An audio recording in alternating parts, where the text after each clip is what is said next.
Hey, everyone. Hey. Hey, everybody. Happy St. Paddy's Day. I am not Irish, but on St. Paddy's Day, everybody's Irish, or else if you don't wear your green, you get pinched. So, um, I've got I just have to show off here. I got my festivities going. I got my corned beef and cabbage that I'm going to make tomorrow. It's Sunday, March 16th, 2025. It's about, let's see, what is it? 8:30 at night. I got my green glasses. Look at this. I got my little, I'm going to put these on the table. Look at this. Oh, this is the one that doesn't work. It took me 10, 15 minutes to set up because Mercury retrograde's already doing its thing. So I got my little Irish tea lights here. Look at this. My little buddy here. I got my little gnome. The little gnome place like home with his little pennies in here. I got four. Four is a good number. Hi there. And yeah, and then I got some over here. I'll just light them up for my report. Isn't that cool? Anyway, it's nice here in Connecticut. It's kind of mild today. It's a little windy, but typical weather for, mid-March, the Ides of March. So yeah, I got my corned beef and cabbage. I'm all ready to stick it in the Instapot. I was gonna make it tonight. I said, oh, you know what? I got some jambalaya to finish up. I'll make it tomorrow on the actual day, and then I'll have it for 2 days, probably 3 days. But yeah, I get my red potatoes, carrots. I didn't get. Oh, I get an onion. Yeah, I get onion and cabbage. So put that all in. I don't use any beer in mine. So anyway, there's that. St. Paddy's Day. Yeah, corned beef and cabbage. Second Sunday in Lent. Uh, yeah, it's. I want it to be festive. I always, even though I'm French, I like to get in the wear into the green. It feels lucky. After all, I'm happy-go-lucky. And of course, I got to show the socks. I got the Irish socks on here. I actually I bought a couple new pair, and then I realized I still had a couple pair. But yeah, so the thing that happened was, you know, I don't know, for whatever reason, my laptop wasn't charged. So then I'm running around trying to figure, got all these extension cords. It tore my place apart, which I cleaned this weekend, by the way. I got into spring cleaning mode and I cleaned the bathroom and I vacuumed and cleaned everything. So I'm tearing everything apart. I said, you know what? I'm just going to use the laptop charger, and it's fine. It's charging over there. It's good. But then I thought, I'm complaining to myself. Oh, why is this happening? I should have charged it up yesterday because I didn't work on my computer and my laptop yesterday. And I said, you know what? That's counterproductive. Because we have to let ourselves off the hook for not doing whatever, because we do the best we can. And sometimes there are these planetary influences, Mercury retrograde or whatever, that affect us, and so it all works out in the end. But you can't go around saying, oh, things don't work out for me. And I thought, when I used to be out, you got to think about where you've come sometimes. Because I used to do my Zazoo reports out and back of my old house, the next town over, at the school, and I would just take my phone, and I'd be out there sometimes. I had a mic, that was all tangled up, cords, and there were more things to go wrong when Mercury went retrograde. But now I've got it down to a system where when Mercury goes retrograde, it doesn't affect me. I spring back because it's simple. See? So, if you know it's coming and you know astrology, you can say, that's why this isn't working. And you can save yourself all the blame and the shame and the doubting and, this always happens to me. See it coming and you prepare. And then you're not found, then you can keep your energy at a higher level. See? I used to work with this woman and I talked about her in the book. Her name was Nori in the book. Real name was Lori.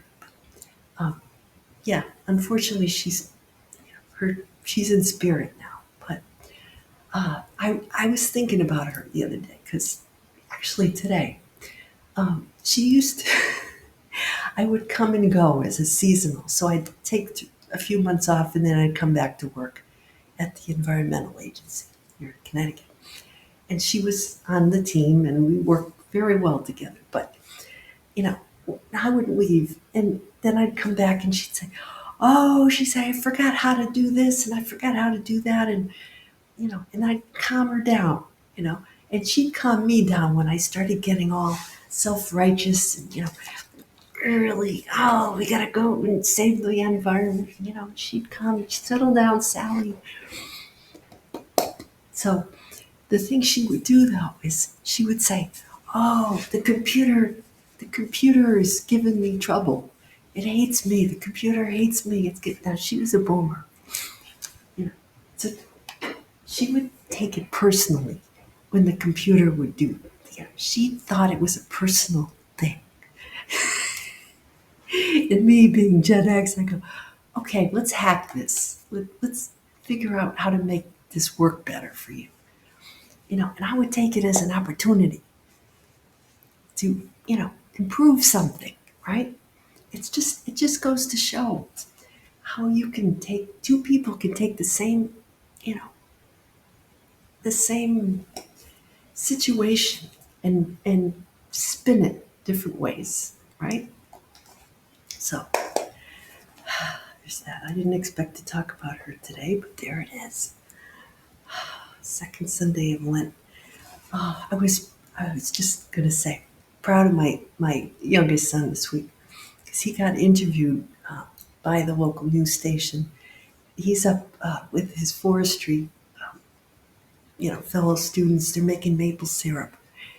Some of them are tapping the trees, and he's in the shed, you know, boiling the sap and making maple syrup and learning the whole process. It's the third year he's done it. He's a senior.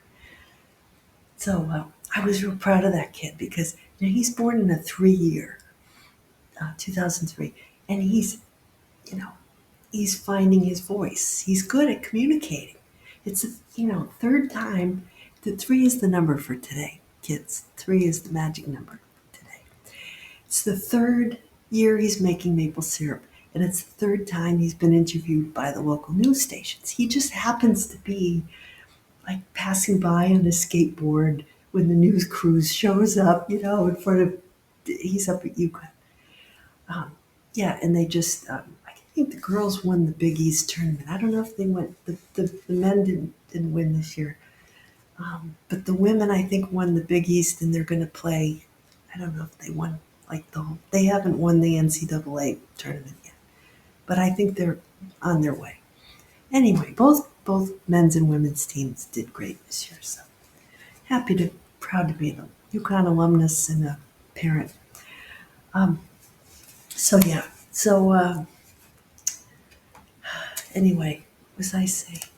I digress again.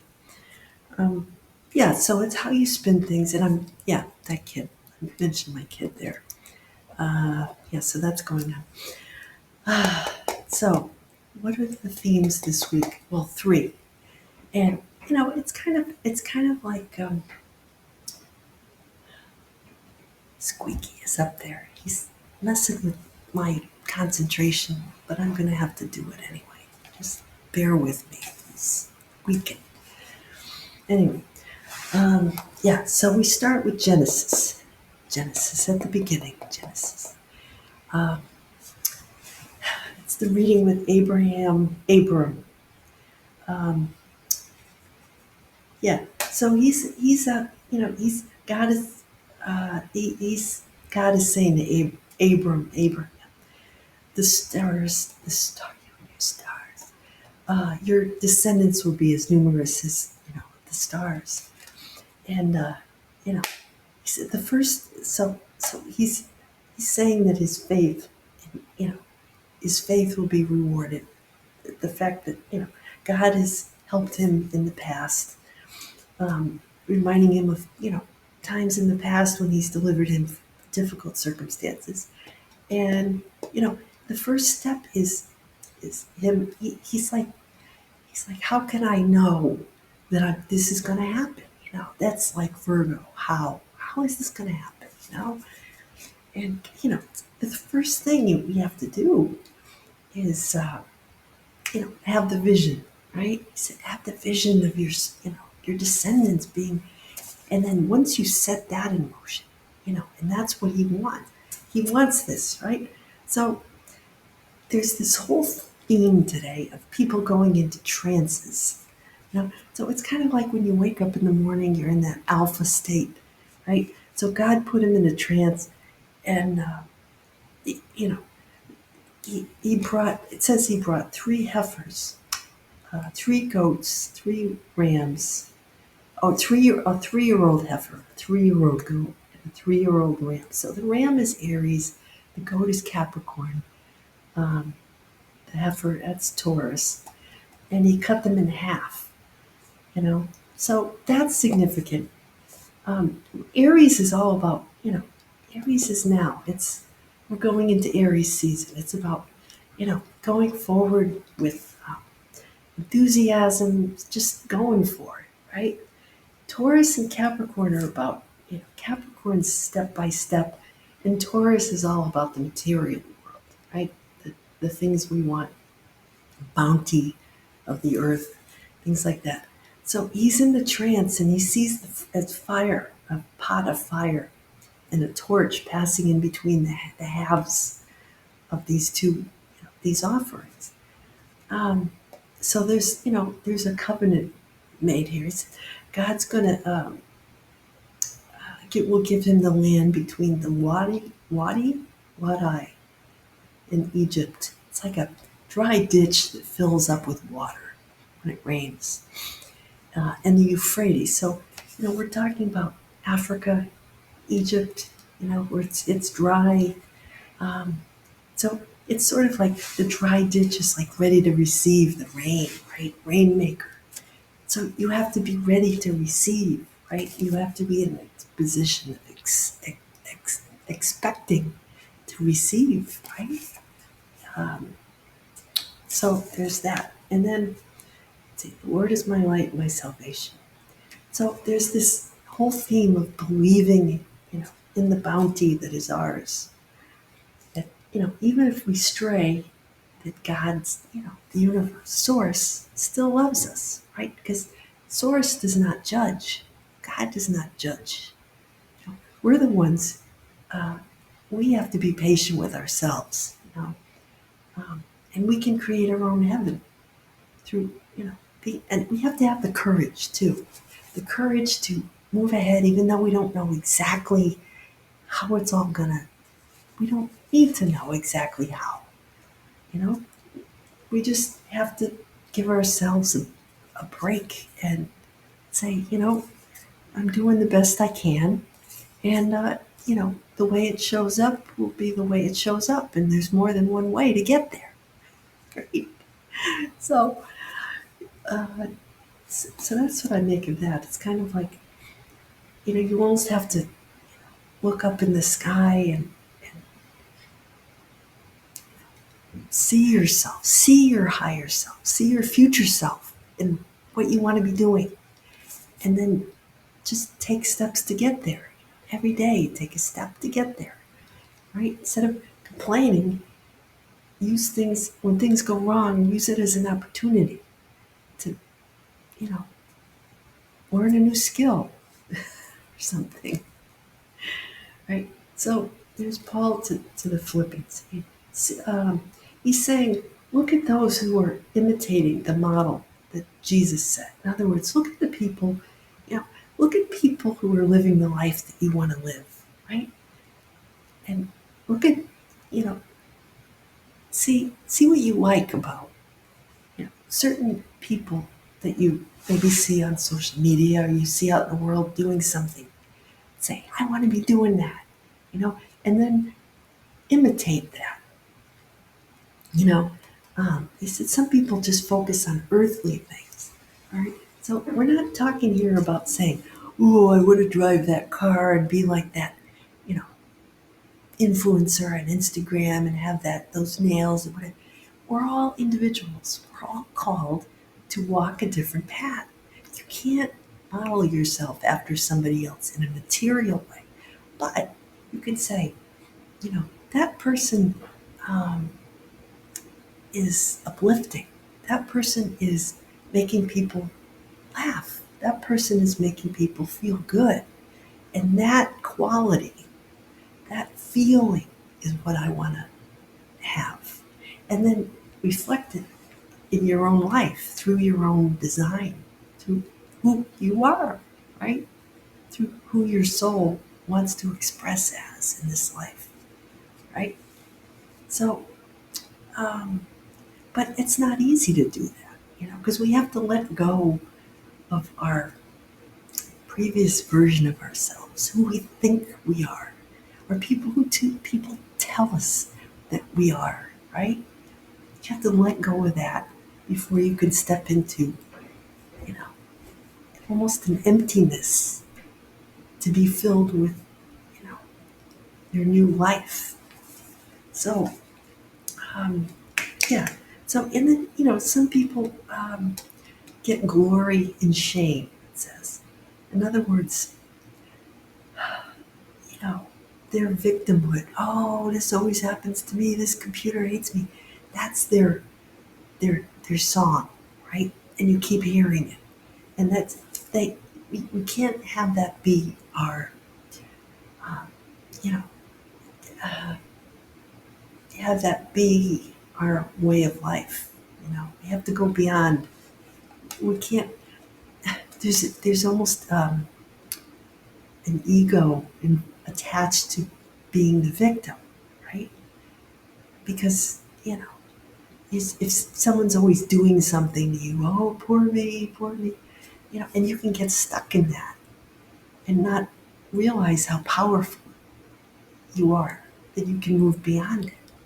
See, um, so we have to constantly raise our energy and, you know, go beyond that level to reach higher levels of consciousness so that we can get new ideas. So then the Gospels Luke here, the Transfiguration. And so there's three again. So Jesus took Peter, John, and James up the mountain.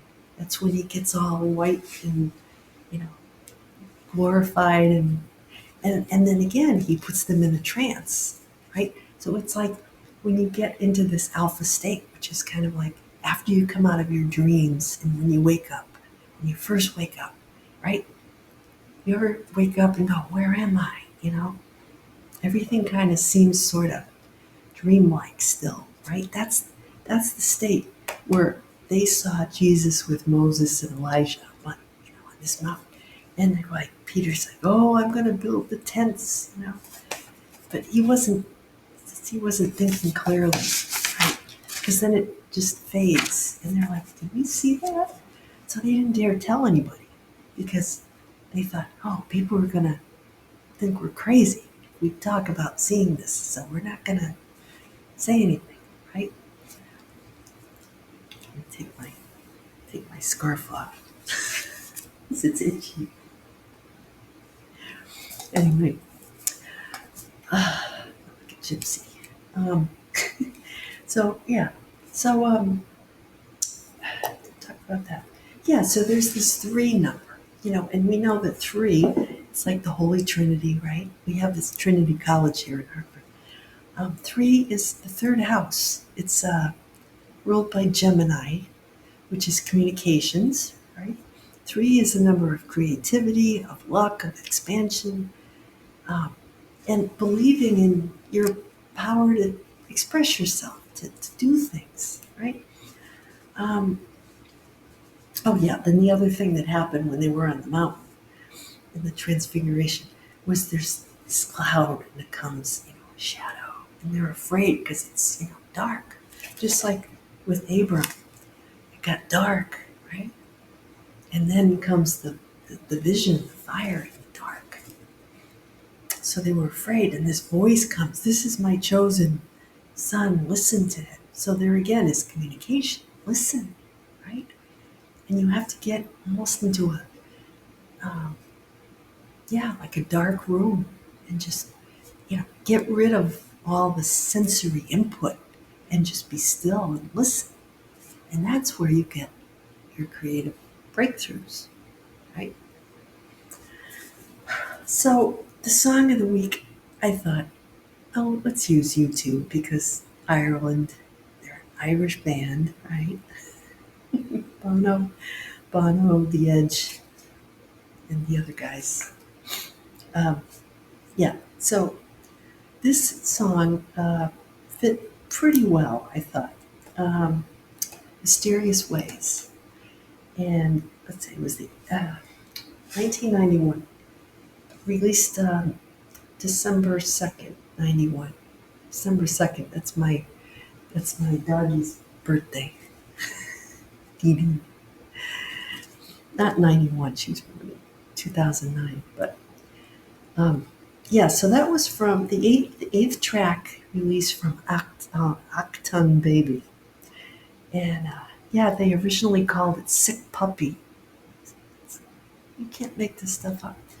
Um, yeah, so it starts off to, Johnny, take a walk with your sister, the moon. It's kind of like that, that Goodnight Moon book. It sort of has like that nursery rhyme feel. It's all right, it's all right. It's sort of like you're reassuring a child, right? It's all right, it's all right. Like, when they get afraid in the dark. This is perfect. And in the video, there's actually a pot of a flaming, like, cauldron. It's perfect. This one went to number one in Ireland. No surprise. Got to number 9 on the Billboard, US. Um, yeah, it talked about the pale light, let the pale light let in to fill up the room. So that's, that fits with the readings too, with the pale light. It's like Jesus glowing and filling up the mountain. And the video, well, let's finish talking about the song first. Um, they played this on their Zazoo TV tour in 92 and 93.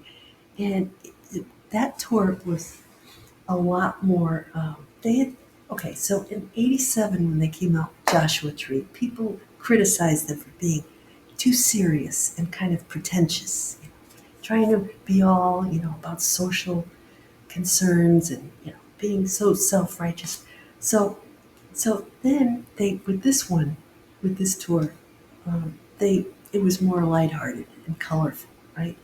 And but they wanted to satirize all the media, the sensory overload that was going on in the media. And so that's appropriate for now.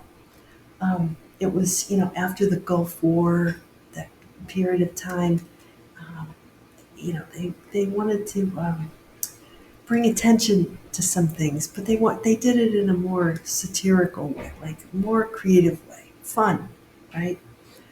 Um, Sort of like bombarding you with these images, and it was different. It felt different. I was 20. Let's see, 25, 26 when this came out. And the song itself, it had that mwah mwah. funky wah effect, wow, wow, and the Congo drums. It was fun. It was a fun song. Um, yeah. So is that all I wrote about that? Yeah, I think so.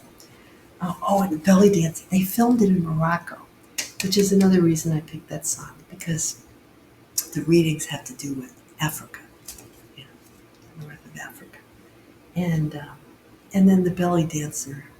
I dressed up as a belly dancer a couple times. I actually, in middle school, I had to dress up as a, things were different back then. I know that my kids would say that's racist, but things were different back then. So, yeah, just, do. I even, my uncle went to Morocco. He was there many years ago, like in the 50s or 60s. And he brought back this fez hat that some of the guys were wearing there. So I took that and I put veils, around it. And I made up a whole costume. I was in some kind of pageant Christmas time and I had to dress up like a belly dancer. And I had, the little, I think that's flamenco dancing, but I had the little thingies, the tambourines and dancing. Anyway. Um, and then once in it, uh, Halloween when I was, around 1991, dressed up like a belly dancer. But that was a whole different thing. That was a different time, kids. Okay, it didn't it didn't mean anything. It was just playing, just having fun. Um, yeah. So and then we took ourselves a lot less seriously back then. Maybe it's because we didn't have social media to amplify every little thing. Which is what you two saw coming. When they did this. You can't, because that's kind of the enemy. The way I see it is being too pretentious, too self-righteous. You go too far with that and you kill creativity because God doesn't judge us. We're the ones who judge each other, right? We see something and it seems to be a departure from what we feel is right. So we judge, and God doesn't judge. God, sees, and those who've gone before in spirit form, you know, they don't judge. They see everything in a pure light. It's being down here is where it gets tricky, right?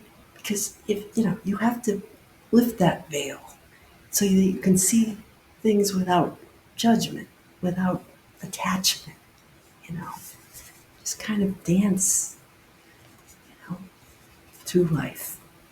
And once you get to that point where you start seeing, a higher view of things, then things get a lot easier, you know. And we're our own worst enemies sometimes. We are, harshest on ourselves because nobody else has the view of the world that you have.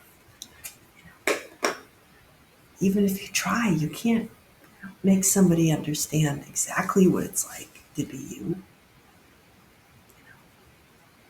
But you can open yourself up to different experiences, which is fun.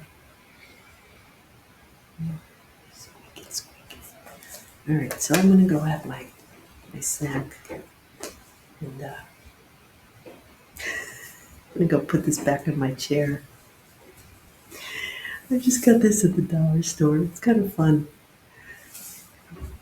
Belly dancing.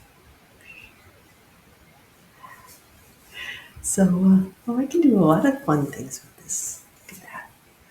Look at that. It's fun. We used to wear scarves a lot more.